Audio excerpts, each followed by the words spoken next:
Before we get into the video, shout out to our sponsors Subside clothing brand. Subside is a new, up-and-coming clothing brand established in Bristol that is looking to add something different with their clean designs that celebrate their roots. You can find the link to all their social medias in the description of this video. From the Terrace Podcast and Subside clothing brand, it's a match made in heaven. Support the boys, support the grind, shop Subside. Hello and welcome back to the From the Terrace Podcast and another edition of Champ Talk.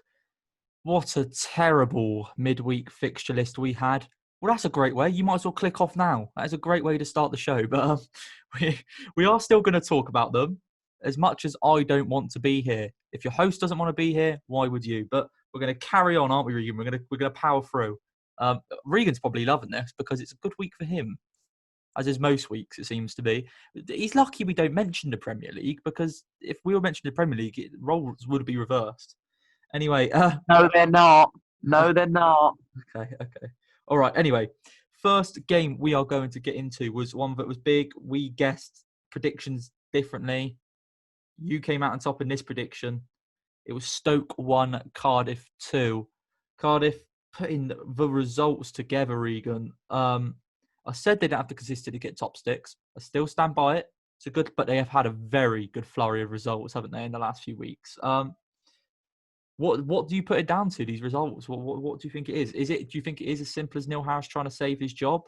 Or do you think they do have the quality there that should be higher up in this league? I think it's a bit of both. I think that when Neil Harris is fighting for his job, we saw that even when he was with Millwall, even though he left on his own terms, towards the back end, he did put quite a few results in. And but we saw last season it's practically the same team near enough for Cardiff, and we saw it even in their playoff, that second leg against Fulham, and towards the back end of the season, they've got quality players. I know they lost Mendes Lang for specific reasons, but that's got a lot of quality in that team. They shouldn't have been down there where they were before now, but now they're putting these results in. I think they can make a challenge for the top six because this busy December period, momentum is what you need, and no team in this league probably has more momentum than Cardiff right now. Yeah, and I mean, Cardiff are up to 9th now, and that does actually take me by a little bit by surprise. They're on 26 points. They're only a couple of points behind Brentford and Stoke. A few points off the playoffs. I mean, we look at this. Look how close second and those playoff places are. Like a couple of results changes everything. They're not exactly too far away. In the game, Glatzel got a goal, and Morrison obviously. Morrison scored a goal as well. But they won by 2 goals to 1. But Glatzel scoring, I think. Do you think that's significant? Do you think I've mentioned on here that Kiefer Moore can't. I don't think although he's a good hold-up player, I don't think he's a guy who's going to score you 20 goals, which a lot of championship clubs need. We'll get onto goal scoring later. But do you think the fact that do you think they have another option there? Do you think they have the options so that they don't have to rely on Kiefer Moore? Yeah, I think they do. It was very interesting by Neil Harris that when Glatzel came on, he switched formation because I believe he came off for Harry Wilson. So he bought a winger off and he bought another big man really up top. So I mean, if you have that flexibility in your team and you can basically go long ball over the top essentially and not really rely on your wings and play straight through the middle and play Kiefer Moore off Glatzel or vice versa, I think that's brilliant. So you don't have to rely on just one of the two. You can just rely on the whole team basically, because setting them up is difficult because they're not really the playmaking type. So basically, it puts more emphasis on the entire team where instead of just one player. So I think that's a brilliant option for them. Yeah, I agree. I think that is something they do have in strength. They do have like the options to change things around, and they do have some good players, like you mentioned, like Harry Wilson. I think Kiefer Moore is a good hold-up striker. Joe Rawls got both assists. He's a player I really like. But yeah, I don't know what it is about Cardiff. They're clearly a team that they are never going to be an easy game, but I'm still not completely convinced they're a team that will put loads of results together. But they have recently, and they are, like you said, the informed team coming into, one of the informed teams coming into the Christmas period. And as I mentioned before, if you completely whitewash the Christmas period, you're in with a chance because there's so many games in that time. They're coming into form at the right time. For Stoke, on the other hand, do you think? I mean, it's obviously a disappointing result. Do you think this shows any shortcomings of Stoke, or do you think it's just a one-off? Because sometimes you just lose a game and you can't read too much into it. Or do you think there is any signs that this might be a problem of Stoke, that they not beating maybe some bigger sides and stuff? I'd say that definitely is a problem, but I think their recent fixtures and their results they've got out of them, I don't think they can be too hard on themselves because they've come up against very, very stiff opposition the past few weeks. I think, bar the Norwich game, I think it's the only time they've lost or dropped a lot of points. So I'd like to think it's a one-off, but we've seen quite a few times with Stoke and Nathan Jones. They can go on these. They can just go on these losing runs, and that really like hampers their season. I mean, we saw the back end when Nathan Jones got sacked at Stoke. Let's start off with that was terrible, and I'd hate to see that happen.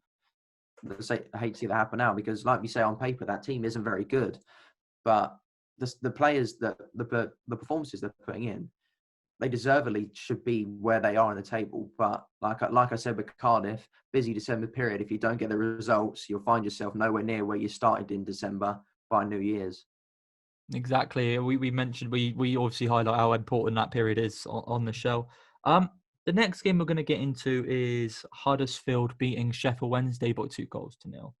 Feels like we do mention Huddersfield relatively often. They're mid-table. They're putting in some impressive wins.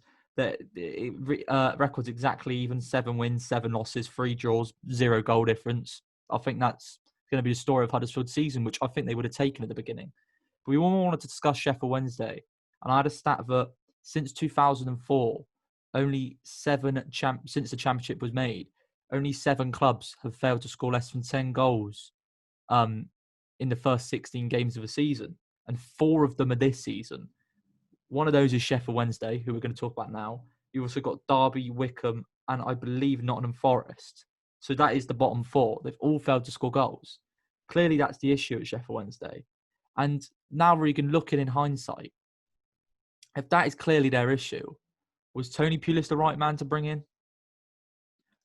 Well, if you're pinpointing that is the issue, then no, because Tony Pulis is a very midfield and defensive-based coach, where he's kind of like a Jose Mourinho in some games, where he'll look to nick a goal and then he'll sit back. I'm sure Pulis is flattered I've just compared him to Jose Mourinho, but it's not the right appointment for me. I mean, I'm sure you are as well, dead set on why is Gary Monk not there, because that is a type of Gary Monk manager. That is a type of Gary Monk team, if you ask me. But if you look at the lineup for their game, Callum Patterson not really been firing recently. Josh Windass, no, not really either.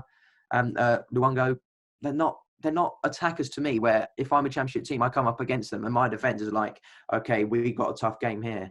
That's just not what it is. I know Callum Patterson does have some moments of like brilliance, really, but against a really passive team and a Tony Pulis team, it's not the right appointment for me. And with that stat, I fear for them. I mean, with their point deduction as well, I feel like without it, they would be probably near the bottom. I think they would be anyway if you took away their 6 points. They'd still be 20th without the point deduction. So I think that they need to either make a major key signing and Tony Pulis change his approach, or they need to put a more attacking coach in, or they will be down the bottom. Yeah, I mean, in a season where things are so close at the moment, the January transfer window is clearly going to be something that's going to be big and affect the outcome. Those tiny little margins you get from having an extra couple of players is going to be huge this time round. But you'd back Pulis to get some players that he wants in the window, but Pulis is someone you think of championship promotions, staying up in the Premier League. You certainly don't think of championship relegation. You think there's no chance of Tony Pulis in charge. But I'm sorry, no one's exempt. It's not like Tony Pulis is Pep Guardiola. Do you know what I mean? I think they really have buggered up with that Monk situation. We said it at the time. We didn't understand why Monk was gone. I think they've had an absolute nightmare here, and I think Sheffield Wednesday are really in trouble, to be honest. Not looking good for them at all. I feel like you just don't get, like, you have a player like Barry Bannon in the team who we've raved about, and to be honest, it wouldn't surprise me if Brentford go back in for him in January and just take him and I'd be buzzing with that. One, we need some creativity in midfield, and two, Tony Pulis is just not going to utilise it. I can't imagine Barry Bannon enjoying playing under Tony Pulis. Only going to have 6 months left of his contract. I'm sure Sheffield Wednesday take a bit of money for him and allow him to go. Anyway, we spoke about Sheffield Wednesday. We'll mention Derby in that same bracket as well. Derby have failed to score some goals. They played against Brentford on Wednesday, 0-0 draw. Terrible result for Brentford, really. But I can see the issue there. Derby have some talented players going forward, some young, vibrant players. And I know they were getting bad results, but it feels like in turn for maybe having a bit more going forward, they've gone really defensive. They've gone a few more experienced players in there. But Derby looked awful. It was like, all right, fair enough, they were resolute. But it wasn't like they gave Brentford a really hard task. I just thought Brentford lacked creativity. Derby did not challenge Brentford's defence whatsoever throughout the game. I can't remember Colin Kazim-Richards even getting the ball. I don't remember it. And I just think that's going to be a bad avenue. I understand why Raymond is doing it, just steady the ship for a little bit. But if that's their way of playing going forward as well, they're going to struggle to score some goals. And you can see why these teams are not doing so well. If you don't score goals, you don't win football matches. And as I've seen as a result of Brentford, draws don't get you anywhere.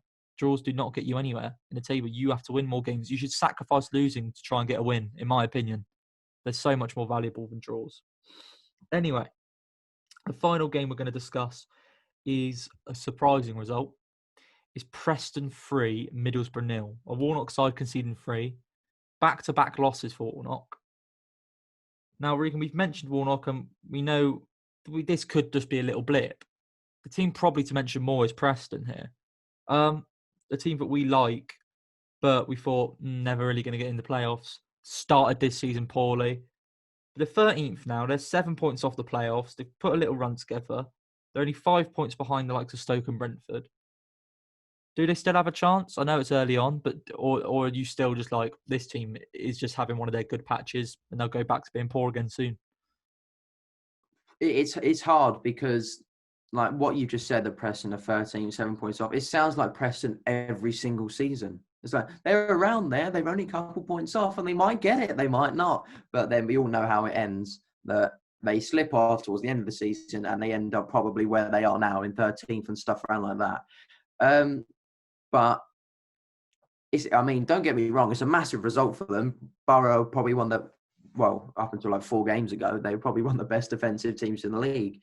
And we've seen quite a few times with Preston this season, including against better teams than them, like Brentford, for example. They score freely against them. Like, the defence is sometimes an issue. Don't get me wrong, but I think I said it last week or the week before that. They probably have one of the best attacking lineups, not like individual quality, just like their team play up. Yeah, it's absolutely brilliant. It's probably up there, one of the best in the league. But I mean, that's a bold shout. But I think that with the recent results, the amount of goals they're scoring, I don't think you can say an argument for any other team apart from maybe your Blackburns and your Brentfords and stuff like that. But they need to sort that defence out, because we've seen it quite a few times that we saw it with Huddersfield earlier on in the season. You can score all you want, but if you're conceding 4 and you're only scoring 3, you're not getting anything away from that game. But recently, they have sorted out that defence, and this is, like, I'm going to say it every time, because this is the time to put these results in. And I mean, if they do this, 2 late goals for Preston as well. They're only 1-0 from about 7 minutes from time. So to show that they can take the game by the scruff of the neck in the last 10 minutes, going into any game, is brilliant. So I think if they can keep this up, they could mount a charge. But I say that every season, and they never do. So I said, I've mentioned it before. I think you are right in terms of their unit and their play going forward. Very good team. Can cause a lot of defensive problems, and they've got Scott Sinclair, who's a very good player for this level. Their problem is in those games where your team doesn't play as cohesive, because you can't be on form. The whole team can't be on form. I don't think they have one player who just drags them out of a mess. I just don't think they have that, and I think that's why they'll fall short. But they have put some good results in together. If they can get them consistency, Preston are a team that's easily capable of top 6, but they're going to have proper consistency. They can't drop off in terms of levels of performance. Anyway, Regan, time to, how did we do in midweek predictions? I mean, I know what it's like. It's been poor from me. I can only apologise to people who don't like Regan Valet. Yeah. So basically, everyone who watches it, thank you very much for watching and listening. If you're listening on Spotify, Spotify, hello. yeah. Yeah. We should have But mentioned it, really, shouldn't we? I was going to say at the beginning, but I was so enticed in Cardiff. I know because I love the Bluebirds. But the championship predictions this week, that's not true. Please don't at me or anything. But the predictions this week, Tuesday, we got all of them. Well, one of us got all of them, but one wrong. But on Wednesday, I don't think we got one right out of all the games. So well done to Huddersfield and to Watford and to Norwich, because once again you saved Bill from getting 0. So thanks for that. And well, I'm gonna say it again. I know the people on Spotify, I was listening to it. You don't see it, but hopefully this week there is some sort of insane logic graphic that goes above my head to say that Millwall and QPR, absolutely awful teams, they just can't win. This insane logic is absolutely unbelievable, because that's another point for me. So thank you very much. I said the Swansea Bournemouth, they cancel each other out. They're not too bad to beat each other. They're just too good to really find a way past each other. That was correct. So thank you very much. And Bill's yawning because he hates me gloating, but I'm going to continue to do it anyway. He called because me up the other day. He was like, I did. You're lost. And I was out at your house. I was like, what do you mean I'm lost? How can you tell me I'm lost? It's like, you've lost in predictions. Brilliant. Oh, zing. And yeah, Stoke and Cardiff, I backed Neil Harris again, and he did it. So cheers. So that was 6-3 this week. And do you remember, like, it was only about a month ago, there was the lead was like 2 or so. You'll probably see above my head and like up there somewhere. And also on Spotify, I'll say it for you. It's 82-70. It's I'm a whole game week ahead now. So thanks. Well, I think there's some lying here. We should never have put him in control predictions. Secretly, I'm winning. We all know that. Guys. He's fabricating results here. We literally say it on here. Fabricating results here. He is. What's his God? Who's the president in America? Joe Biden. He's Joe Biden. I'm Donald Trump. Oh, great. Move on. Anyway, Regan, a whole fixture list of weekend games. Love that. No Sunday, none of this Friday nonsense. A full fixture list of Saturday 3 o'clock. So apart from one game, which is the early kickoff, it is the South Wales derby. Cardiff Swans, Regan. Now, Swans above them in the league. A few weeks ago, you would have said this is a one-way street, this win. Is it now, though? No. That's the simple answer for you. No, it's not, because I said it when we talk about them. They're one of the most informed teams in the league right now, Cardiff. And I know that's mainly down to how good they are away from home, but I can't look past that. And I know, like, it was a month ago and I was saying, I can't back Cardiff anymore because I backed them to get against Coventry, and they lost against Millwall, and they drew a lot. Say they lose against Luton, and they thrashed them 4-0. But I'm not going to change my prediction at all. I've said it the past 3 weeks, and they've got me 3 points against you. So I'm going to continue to back Cardiff.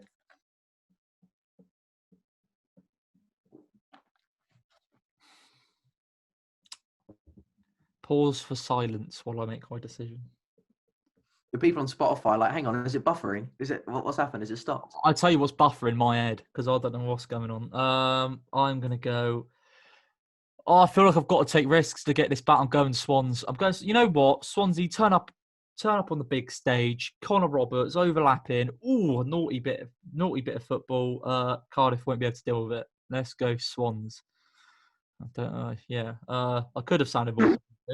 Anyway, Birmingham and Watford at St Andrews, Regan. The Troy Deeney derby. Yeah, because that's what everyone wants to tune in for. Birmingham, like, what is happening? We slate them, and then they go in back-to-back games against two teams that are up there in the league in Bristol City and Reading. I'm like, well, sorry, what's happening? Obviously Karanka's not under pressure because he doesn't. It's one of these seasonally little runs for them. It gives these poor fans some sort of expectation that they think they're all right. The likes of Che Adams thinking he was good at football. Yeah, he's quality, mate. But there'll probably be some another rising star out of Birmingham. I mean, I say that they did produce Jude Bellingham, who I'm gonna say he's all right, isn't he? Right, ramble over. Birmingham, Watford. What's happening? None of this nonsense. Who's gonna win the football match? Regardless of momentum, Birmingham are not as good as Watford, and I think they're going to come crashing down from that momentum they're on. So I'm going to back Watford. I'm gonna go draw because I think these are two Watford love one of those results, and Birmingham, like I said, on good form, but naturally are a team who usually likes to keep it tight. I could see this being 0-0 in honesty, so I'm going to go for a draw. A few weeks ago, I would have backed the Watford win, but we'll go draw. Blackburn and Norwich, two of the teams who play some of the best football in the league. You'd say this would be high scoring. A bit of a complete contrast to Birmingham and Watford, really. Blackburn, though, have had two tests against the opposition and not really came through. They got a point against Brentford, lost to Bristol City. I mean, they might be putting in decent performances, but they're not getting the result there. And that is what we said our issue was with Blackburn at the beginning of the season. Yep. I'm not sure if I'm right on this, but I feel like that Bristol City game was the first time in about 8 or 9 games, probably since the Middlesbrough game, that Blackburn haven't scored a goal. That's worrying coming up against a very, very, very solid team in Norwich. Because Bristol City, I said in our prediction last week, they're defensively they're not as good as they can be at the moment. And if you can't score past that, then I fear for you against a very good team. So because of that, I am going to continue to back Norwich. I'm backing Norwich too. They're top league. I said they'll walk the league. They're going to walk it. And Blackburn, I don't think they don't turn up against the better teams. Just don't do it. And or this season at least. And they're just going to get walked over by Norwich. I think Norwich will pick them apart. A few goals in this. So that's a Norwich win for me. Bournemouth Huddersfield is next one. Bournemouth drew 0-0 at Swansea midweek. A tough test. Came out of it with a clean sheet against Huddersfield, who it's hard to predict Huddersfield, isn't it? You don't know what you're going to get. It is exactly, yeah. Both teams are kind of sorting themselves out defensively. They both haven't conceded in their last 2 games, which is a good thing for both of them because defensively they've been a bit iffy this season. That's been their issue. So it's going to be a tough one to call this one. I'm going to edge Bournemouth on this one just because I think that their firepower is a bit better than what Huddersfield had to deal with Sheffield Wednesday and QPR. It annoys me that I have to make up this big gap, but I can't sacrifice this one. I was tempted to go draw because Huddersfield plays some nice football, but like we said, Huddersfield do have a lack of consistency as well. And they've just come off the back of a good result, which means they'll probably have a poor one next. And Bournemouth are a good side. So in terms of just quality on the pitch, Bournemouth should win this easily. It might not. I don't think it'll be easy, but I think they'll come out with the win. So yeah, I'm backing Bournemouth in this one. Derby Stoke, a bit of a Midlands derby sort of. Derby off the back of 2 clean sheets in a row. Yeah, that's true. This is quite a tough one because remember I said last week, and I'm going to bring this up again because I brought this up to you that I said I wouldn't be surprised if Derby nicked a draw against Brentford, and then you said no, we're going to batter them. So they shut were up. Crap. Oh, it wasn't because they performed well. It was because we were bad. What was the result? You said Brentford win in the end, so don't give me all that. Yeah, I said I won't be surprised. Yeah, well, I wanted to cover my back. But I don't know. Stoke haven't been scoring as freely as what they have been in the past few games. They've scored 1 against Cardiff and 1 against Borough. I mean, that's a win nonetheless. Derby can contain Ivan Toney. He's a bit crap, but I think he can't contain Tyrese Campbell, who's a better striker than Ivan Toney. I know I am on drugs. I'm going to back Stoke. All right. I'm going to back draw. Because Derby will sit back and do their boring thing again. Well done, Wayne Rooney. You're a bloody tactical genius. Yeah, Stoke, a couple of poor. They lost to Cardiff. I don't know where I'm going with this. Derby just if Derby are keeping clean sheet against Millwall, and they've done it against us, and I can see how they did it. They might be in for another one. You never know. I'm going to go for a draw. Although Curtis Davies is going to be injured out of the game, I believe, because he got stretched off against Brentford. But yeah, I'll go draw. I'll go draw in that one. We'll go different. I've got to make it up somehow. Luton, Preston at Kenilworth Road. We usually fancy Luton in front of their own fans. But Preston are on good form, as we mentioned before. This could have goals in it, couldn't it? Yep, and I think it will, but I think it'll only go in favour of one team. I think Preston will. I think Preston will actually. Don't want to say yeah. I think they're going to batter Luton. Quite honest, because Luton have only won one in their past like 7 or 8, and that was against basically a stripped down Watford Norwich team. Sorry. So I think Preston. This is a game for Preston, and I'm going to back them. I agree. I'm going to go Preston just because I have these like flashbacks. I'm pretty sure towards the end of last season or something, didn't they go like? Oh, I'm convinced they went to Luton and scored like 5, and I just have flashbacks. That's just going to happen again.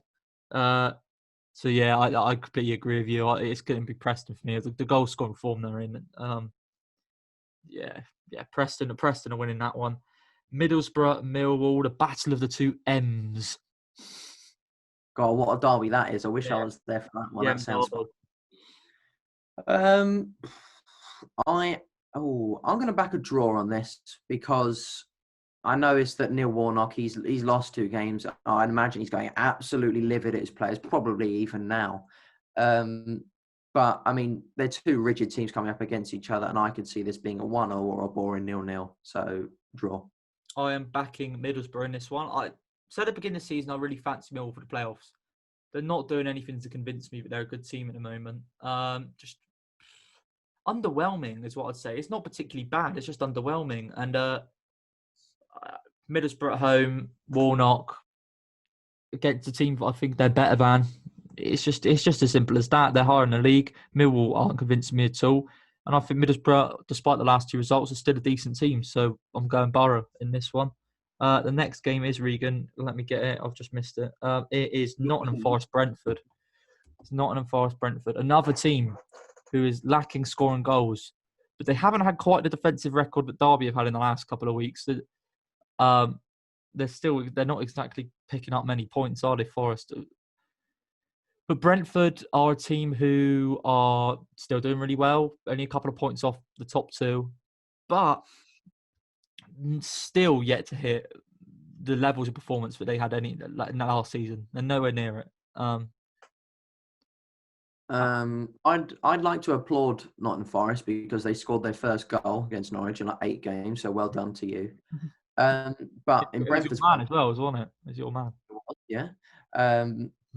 For Brentford, I feel like a game like that Derby game or that Blackburn game is one of those games where I could see like your Luton game last season, where that will be the game where fans look back on if they don't make the top 2 and be like, that was it. That was the moment. That was the chance we had. Those 2 games back to back there. But I can't see any other result in this game because I know Derby contain them, but Nottingham Forest is just a bit crap. And at the moment, Derby are better than Nottingham Forest. I'm sorry, but on form, you can't say anything else. So I'm going to continue to back Brentford. I'm going to back Brentford too. I think the Brentford showed a bit of a lack of creativity in the final third at times in the midfield. If they haven't been helped with the fact they've got to change their lineup, which is not an excuse because every team has to do it. But I feel Brentford really benefited from a consistent lineup last season, so these patterns could grow. They struggled in that regard, but I think playing away from home and a team like Forest, despite doing poorly, they're still a team who's going to want to play, I think, on the front foot at least. They just really have struggled. But I've watched Forest a couple of times. They're not a team who completely just sits back in 2 banks of 4. They're not free flowing like Barcelona-esque, but they're also not. So I think Forest will try and put some impetus on the game, which will just go into Brentford's hands. And I think when Brentford are given more space on the counter attack, they still have the quality to score goals, and it will help them. So I'm going to go for Brentford too, but it's going to be another close one, 1 or 2-0 maybe. I can't see it being a thrashing like I said it would be for Derby. QPR Reading, 2 teams that me and Regan hate, 2 teams that wear blue and white, and 2 teams that I wish didn't exist. So QPR versus Reading. How is this going to go, Regan? I couldn't have said that any better myself. I mean, QPR, I mean, do I need to say anything else? Millwall were absolutely crap going into the game, and they were crap throughout the game, and QPR still couldn't win. And Reading lost against Birmingham, but their form before that, you can't look past. So it can only go one way, and if it's not, then I will be absolutely shocked. But I think, I was going to say the team in blue and white, but that doesn't work. The Royals will win. Royals will win. Gonna back you, the Royals winning. Just because QPR are poor at football, and Reading, despite the poor results recently, have actually usually shown quite a good team spirit to bounce back. They bounce back when they've got poor results. Me and you have gone, their wheels going to fall off the bus when they had a few bad results. Came back with a few good ones. Lost to Birmingham. Losing to Birmingham is not a big sign. I think they'll beat QPR. QPR team are weak at the back. I'm with Reading's strike power up top. I think that's definitely going to the away team. We've got 3 games left of the fixtures. We've got Rotherham, Bristol, City. We don't really talk about them much on here, but Rotherham are the worst team in the league right now on form. Anyway, I think they've lost like 7 of their last 8 or something like that. I know they drew against Bournemouth, but apart from that, I think they've lost every game, like in their last 8. So I can't back them here. There's no way I can back them. I can't even back a draw against Bristol City. Got a good result against Blackburn, so I'm going to back Bristol City. Yeah, I've got to back Bristol City just because of what you said. Rotherham are most outformed team. They're just they're not playing well at all at the moment, and they're not really making it hard to go there, particularly. But I'm still going to go for City. But trust me, like this is one of those ones. It's my free shot. Wouldn't be surprised if Rotherham get a result, because this is the sort of game Bristol City just seem to just completely throw in recent years, at least. Anyway, maybe it'd be different under Holden, but Bristol City seem to lose when you least expect it, which happens quite consistently as well. Penultimate game, Regan, a bit of a Yorkshire derby. Sheffield Wednesday, Barnsley. 2 teams really down there struggling. Barnsley got a win in midweek, though. Wednesday couldn't buy a win. Do you think this is going with the form and going with Barnsley? Oh, I'm not sure about this one, because Sheffield Wednesday and Wycombe at the moment are quite similar in the fact that they are just defensive, and they'd be like, we'll try and nick a goal if we can. And Barnsley did well against them, and obviously against Wycombe we came out with a win. But Tony Pulis at home, I think he's only got draws so far, and that's not out of the realm of possibility. But I'm looking at that Barnsley beating Birmingham away from home. I feel like that can happen again. So I'm going to back Barnsley. About Barnsley, I'm going to go... I'm going to go draw.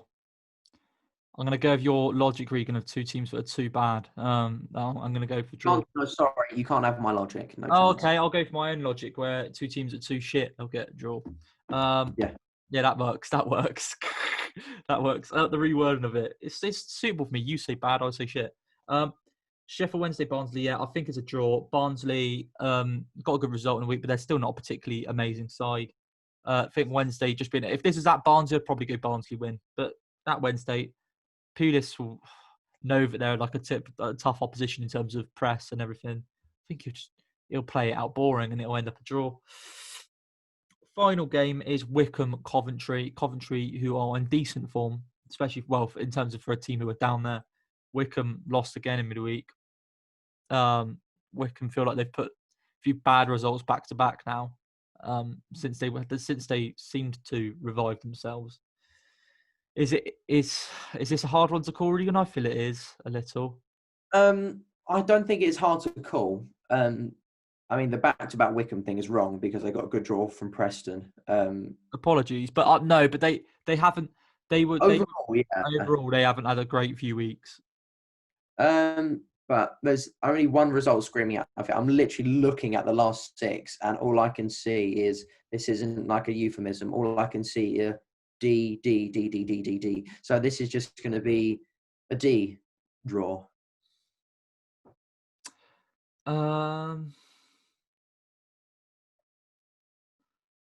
Yeah, I'm gonna go draw too. Nice. It's one of those ones. It's always the best way to go for a draw when you look at a game and you literally look at it and you can't be swayed either way. So that is the whole point of predictions. But like sometimes I try and force a win or a win either way. I couldn't in this. I'm gonna go for a draw. it might be another 0-0, in all honesty. It Anyway, surprised me. that is the end of this week's predictions. Hopefully, I mean, I can at least make up some ground. I don't think we went too different on many of them, but a win's a win at this point. Ugh, I'm really struggling. Anyway, that is the predictions over. That is it for this episode of Champ Talk. Thank you, as ever, for watching or listening. Remember, you can please like the video if you enjoyed. Subscribe to the From the Terrace Podcast YouTube channel. Leave us a rating on iTunes. Follow us on Spotify. If you've listened on Spotify, we thank you. We salute you. Try and get some listens on there. We really appreciate it. And we'll see you in the next Champ Talk.